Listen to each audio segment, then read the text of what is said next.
And then you look at the common faults of the average golfers and the percentages. And you're looking at contact issues, so inability to do that, which is ball first, solid draw, and then a slice, right? And then you start to look at weight distribution at setup and in swing, and you say, well, if I wanted to get the people to hit the ball more solid, like their fundamentals, right? Stack and tilt, based on my understanding, not a certified coach, just my understanding, is clean contact, number one, right? So ball first, ground second. So hit the ball solid enough to play. And then number two is have a predictable curve, right, direction. And then number three is hit it far enough to play. So that to me is just like, yeah. And that beautiful. sounds like golf. That sounds like golf that you want to play. Yes, yeah, exactly. All right, guys, our 50% off holiday annual sale is back at CogornoGolf.com, where you could get coaching for the next 12 months for less than I charge for 2 hours in person. It's over 50% off our normal price. Frankly, it's like 80 to 90% off the retail when we sell everything separately. And what I find with the coaching, obviously for me, when I got a great coach, my game completely changed. I went from guessing and frustrated day to day to knowing exactly what to work on, what drills to do, when to move on to the next piece, and my game went to a completely other level.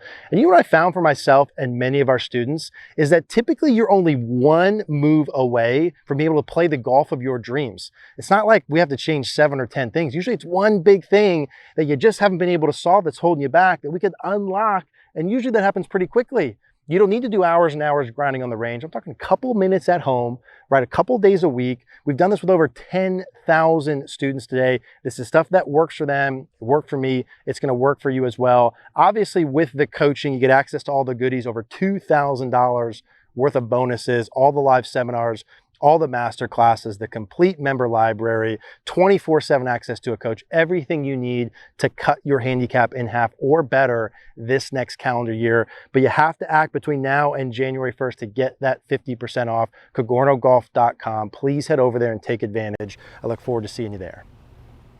What's up, guys? In today's video, we're going to talk about stack and tilt and why it just might change your golfing life. Now, today's video is gonna be a little bit different. We're out here on the range at Litchfield Country Club, Myrtle Beach, South Carolina, that beautiful golf swing in the back over here, Mr. Tom Saguto. Tom, thanks for coming out Eric, today, man. Thanks for having me. Absolutely.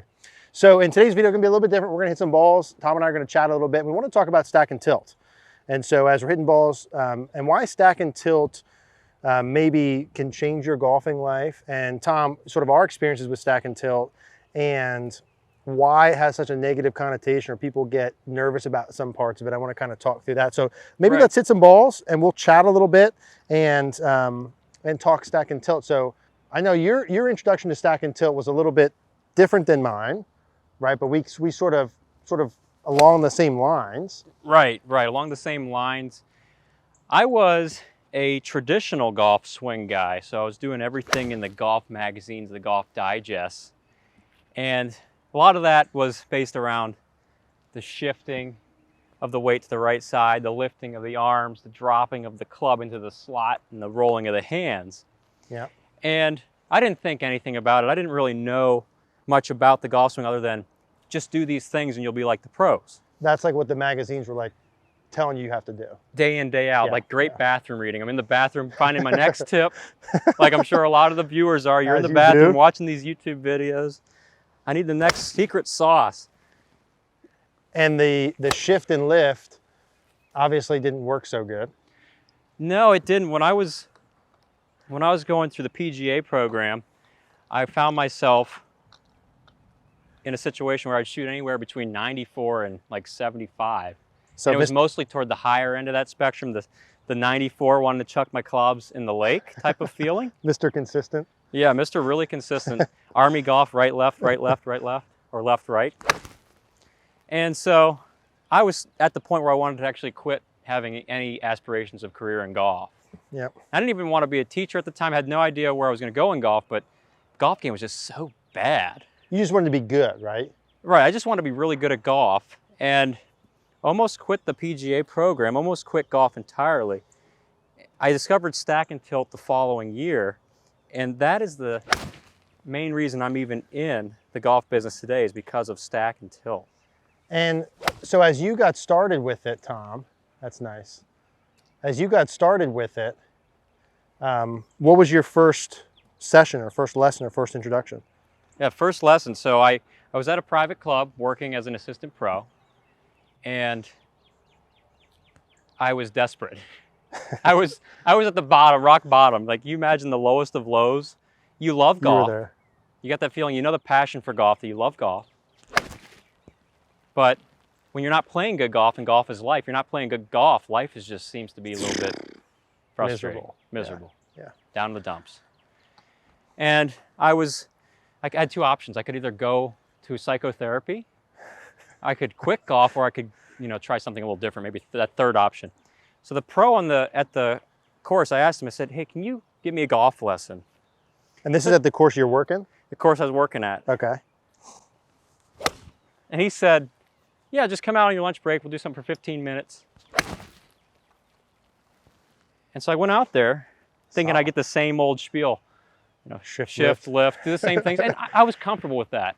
Like, you're used to hearing that, so you're like, okay, maybe I'm just not lifting my arms high enough. Maybe I'm not dropping the club enough. You just assume you're not doing it correctly. Right. Yeah. So I went into this lesson thinking it's going to be the same old song and dance, but he's going to teach me how to do the same old frustrating things better. Right. So it was not to be that way. First thing he says to me, Tom, I want you to put 55% of your weight on your front leg. And then that was a red flag, like immediate red flag, immediate relationship deal breaker, right? Yeah. Because I had read a Golf Digest article about stack and tilt, and it said put your weight on the front side, and stack and tilt went against the grain of everything. So it was a negative connotation in my mind. But I said to him, hey, that sounds a lot like stack and tilt. Yeah, I'm not supposed to have my weight forward like that. Yeah. So he just said, shut up and hit the ball. So I did. And put that weight forward, and it was ball first, divot, and it felt so creamy mashed potatoes. First swing. First swing. It was a 6-iron, and it did a nice little push draw too. I didn't even know that shot existed. So I know like stack and tilt, right? And so I'm not stack and tilt certified. You know, I think my thoughts on stack and tilt, and we had talked a little bit, right? I spent some time with Andy Plummer this past winter, did 2 half-day sessions, him and Mike Bennett, obviously the guys that founded Stack and Tilt. Right, right. And, you know, you read stuff online and there's this, that, and the next thing. Like, Andy couldn't have been a nicer guy, like just a phenomenal human being. And when you sit down and talk with him about what he's trying to do and what Stack and Tilt's all about, you know, it's a lot different than what you see or what you hear down the line, you know? And I think Stack and Tilt, like when everything first came out and they dumbed it down into the 10 words. And those 10 words, that's solid, Tom, right, are weight forward. It's kind of 5 2-word phrase, right? Weight forward, shoulder down, hands in, arms straight, tuck hips. Right. And I think if you looked at that and to me, Tom, that first part, the weight forward, is the part that makes people nervous. The shoulder down, the hands in, the arms straight, the tuck hips, I think everyone would look at that and be like, yeah, okay. The hands work in on the way back, they work in on the way down. The left shoulder works down the way back, the right shoulder works down the way through. Right. The arms stay fairly straight, you tuck your hips. I think the weight forward part is the part that gets people a little nervous because maybe not everyone on TV looks exactly like it, right? Maybe not everyone looks exactly like it. But, you know, if you remove the weight forward part just for a minute and looked at every other fundamental piece of it, it's just like what a good golf swing is. Just what a good golf swing is. Yeah, and so there's different degrees to which these pros are doing these moves. Some do all of it, Yep. Some do some of it, but there are some things that they all do. So it's kind of like in math class or geometry where they're saying, well, you know, a square is a rhombus, but a rhombus isn't a square, you know. You have to do some of these things to be good at golf. Like, you have to tilt. You have to have that left shoulder down to find the ground. And if that shoulder's down, I'm going to find the ground, whether I like it or not. Hit it crispy. And I think a lot of, you know, adding the weight forward part back in is like, if we look at those other 4 pieces, shoulder down, hands in, arm straight, tuck hips, those are no-brainer things. And then you look at the common faults of the average golfers and the percentages. And you're looking at contact issues, so inability to do that, which is ball first, solid draw, and then a slice. Right? And then you start to look at weight distribution at setup and in swing, and you say, well, if I wanted to get the people to hit the ball more solid, like their fundamentals, right? Stack and tilt, based on my understanding, not a certified coach, just my understanding, is clean contact, number one, right? So ball first, Ball ground first. second. So hit the ball solid enough to play. And then number two is have a predictable curve, right, direction. And then number three is hit it far enough to play. So that to me is just like, yeah. And that beautiful. sounds like golf. That That sounds sounds like like golf. golf that you want to play. Yes, yeah, exactly. And just to add in how life-changing this is, like I said, I wouldn't be here in this video if it wasn't for stack and tilt. Skinny. And in that first lesson, the weight forward, yeah, that was like yelling fire in a movie theater. Yeah. That set me on fire, and it got me a little bit of triggered, I guess you would say, because it's the opposite of what you're taught. But then after seeing the crispy shots and doing like 5 of those in a row, but after doing like 5 of those in a row, Like there's something here. you just felt like, oh wait, did I just experience consistency for the first time in my life where I didn't work so hard? And so he had me do weight forward for a little bit. Then we started working on getting rid of the lifts, the hands going in. Yep. And that was a weird feel. I feel like they're like around your hip type of deal. Yeah, like it was belt line to belt line. But when you looked at it on camera, it just looked like Ben Hogan. And I was like, oh, well, he's pretty good at golf. And Right. he hits the ball really solid. You know, I think, Tom, one of the main messages about this, I've been wanting to do a video on this for a while, is like, ultimately, with all things golf and life, the proof is in the pudding, A. And like B, just try it out. I want to remove some of the negative perspective that stack and tilt has around it. And I wish a lot of people would get a better understanding of what the system's actually about. And like anything, any system, anything, like stack and tilt's so big, and Andy and Mike did such a nice job that like when the rumor mill goes down the line, you know, once you hear it from the 200th person, it's a little bit different than what you hear it from the first or second person, right? So like, if you go to a restaurant, Papa John's, that was really good, and you're at the 2000th Papa John's, right? Whoever's making that pizza might be a little bit different than the original Papa John's. Right. And so I think if people, you know, hit guys like you who are good and guys like that are close to the source, what's this actually about, and try and play around with it, the overwhelming greater majority would hit the ball significantly better and probably enjoy golf a lot more. And that's the whole idea. The stack and tilt, if you know, it could just be called golf swing. Yeah, exactly. And Exactly. there's nothing so, you know, offensive about that. But stack and tilt's just a model for the golf swing. A lot of people ask me, Tom, online, like, what do you think about stack and tilt? And I'm like, well, frankly, everyone does stack and tilt to varying degrees. Like stack and tilt is just a explanation of a golf swing. And then like, again, the thing I think people get hung up on is the weight forward part. And to me, I'd say do that to the degree at which you want. If you really struggle with contact and you're curving the ball too far to the right, pump it up as far as you want. If you're cool with contact and whatever, then whatever. Like you can do whatever wherever you normally do. Like Yeah, it's all depends on your results you're getting. That's where golf instruction should really be about, is like the results. Are you happy with your ball flight? Can you do that repeatably? Right. And if you like what you have, don't change it. Don't change it. If you hit it solid enough, you got a predictable curve, and then, you know, then cool. You don't have to worry about that variable as much. But my experience with this has been that 2 weeks after that first golf lesson, I was shooting 75 from the tips at a really difficult golf course when I was shooting 95 from that same golf course from the white tees. Proof is in the pudding. Yeah, it's in the pudding. And so that kind of improvement, you want to play more golf.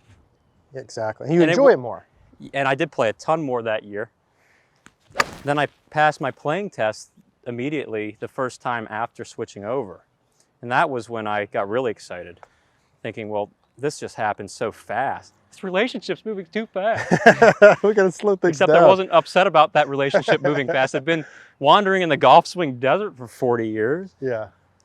So someone wants to learn stack and tilt, right? And again, it's one of those like, you know, there's stack and tilt in everything. Like we had talked, like, I don't consider myself a stack and tilt coach, but everyone's a stack and tilt coach to some degree. Like it's just a part of a golf swing. We have several guys we work with who are stack and tilt certified. Typically the guys that I work with who are stack and tilt certified are the most organized. They know how to pick the priorities the best. Like they're really good, right? And so if you didn't know and you didn't put a name on it and you weren't nervous about what you were going to call it, right, it would be no big deal. But obviously if someone wants to learn more about this, they can get a stack and tilt certified coach to work with. right? They can come talk with you. And like you said, Papa John's, it's going to be the same type of consistency of product. Right, exactly. Through the board, we're always going to be working on the same fundamentals. And those are just fundamentals of what a good golf swing is about. Right. And I think that that's important. So that's kind of the message, Tom, that I want to do. A little bit of a different video of us hitting balls and kind of chatting. Hopefully you guys like this or enjoyed some of this. But I want to do like a should you try stack and tilt video for like a year. Just wasn't certain exactly how to format it and thought this would be a perfect opportunity, which to me the answer is yes, you should. And go get an understanding of like what it actually is and what it's actually about and test everything. Like everything should be results driven. There's, you know, the right way to swing a club is the way that makes you hit the ball solid, curve it one way and hit it far enough. Exactly. And if you're just in a pattern where you've been doing something that doesn't work for so long. Do something different. Do something different. You change the input, you'll change the output. But if your input is consistently crappy, your output is just going to be consistently that too. So 10 words, right? Weight forward, shoulder down, hands in, arms straight, tuck hips. I think if you guys want to check out more of Tom's videos, have a lot of these elements. We did some videos with Jess Frank. Obviously Stack and Tilt has their own site. They got the DVDs, the books and all that you can check out. But great place to start too with those DVDs. Is really good information on those. Yeah, even the older ones. It's funny how things revolve, where when Stack and Tilt first came out a while ago and then kind of where it is evolving now. And I think if we fast forward 10, 15, 20 years from now, we'll continue seeing that it's more and more and more of just this is what a good golf swing looks like. And that's what it is. It's a model for good golf, crispy contact. Crispy contact, mashed potatoes. Tom, thanks, man. Eric, enjoyed it. A lot of fun.